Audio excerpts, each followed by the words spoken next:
Women fell over themselves to get with Elvis. While most people are familiar with Priscilla and Elvis' relationship, many are unaware of the other women Elvis shared his time with. Here are a few women who got lucky and made it with the king. Early girlfriend Dixie Locke went to the prom with Elvis. They dated for a long time and even talked about marriage. She liked him because most boys are like their dads, but Elvis was different. The first time her family met him, her uncle offered him $2 to get him a haircut. June Wienico first met Elvis in June 1955 after he saw her in the crowd at one of his concerts. They had an incredibly innocent 1950s relationship.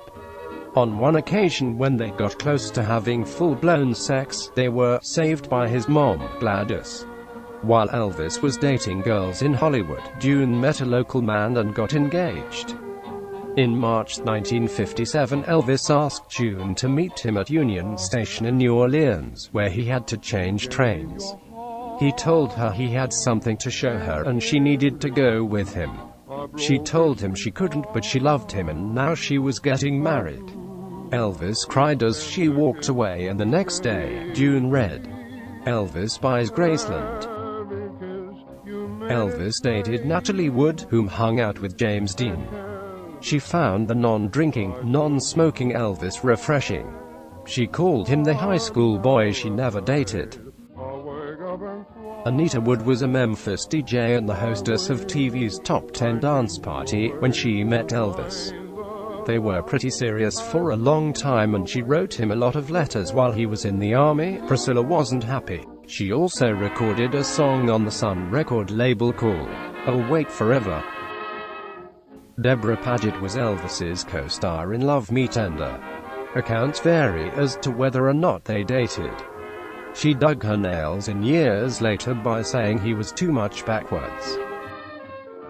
On vacation in Vegas, Elvis briefly dated Tempest Storm. Tempest was a stripper who brought out Elvis's romantic side. He once said to her, "I'm as horny as a billy goat in a pepper patch. I'll race you to bed." Dolores Hart was Elvis's co-star in Loving You and King Creole. He called her Hot Lips after acting a kissing scene in Hot New Orleans. She said he was charming but unrefined, like a young animal. Shortly afterwards, Dolores entered a convent. Within days of arriving in Germany, Elvis began to date a local girl called Margaret Bergen, whom he met in a park.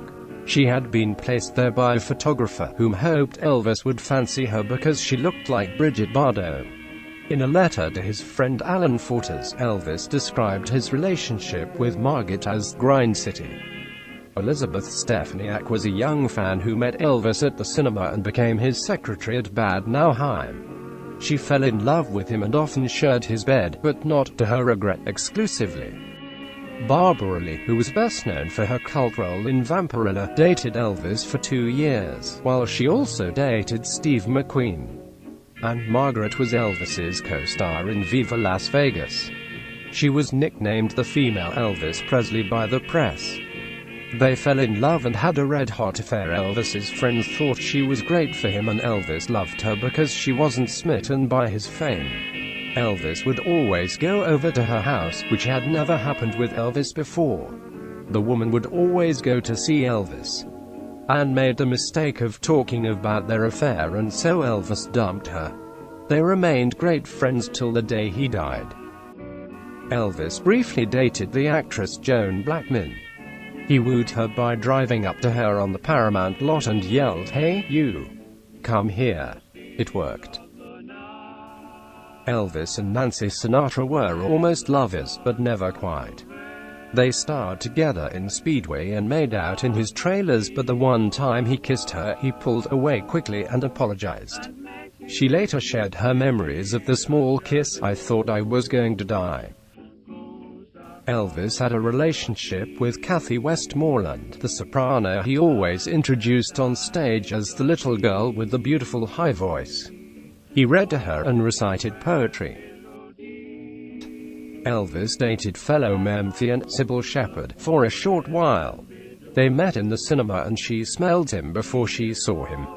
He wasn't wearing strong perfume, it was just the aura of Elvis walking into the room. The affair is best remembered for her revelation that burgers wasn't the only thing Elvis loved to eat. Elvis met Linda Thompson in 1972 when he went to the cinema.